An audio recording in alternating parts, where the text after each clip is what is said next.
দেশি বিদেশি বিনিয়োগ ছাড়া ভর্তুকি দিয়ে চিনি শিল্পকে লাভজনক করা সম্ভব না বলে জানিয়েছেন শিল্প ও গণপূর্ত মন্ত্রণালয়ের উপদেষ্টা আদিল রহমান খান।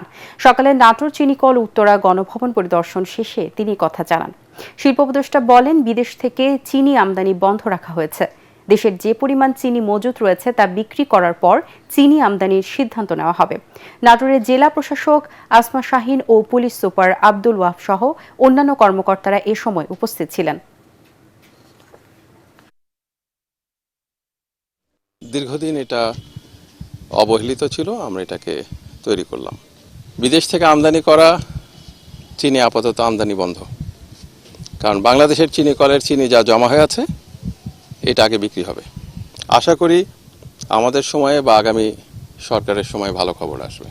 আমরা কাজ এগিয়ে নিচ্ছি। তা আমাদের সক্ষমতাটা বাড়ানো শুধুমাত্র চিনির উপরে না থেকে চিনির সঙ্গে সঙ্গে আনুষঙ্গিক যদি আমরা কিছু উৎপাদনমূলক কাজ হাতে নিতে পারি সেটাও চিন্তা করছি আমরা।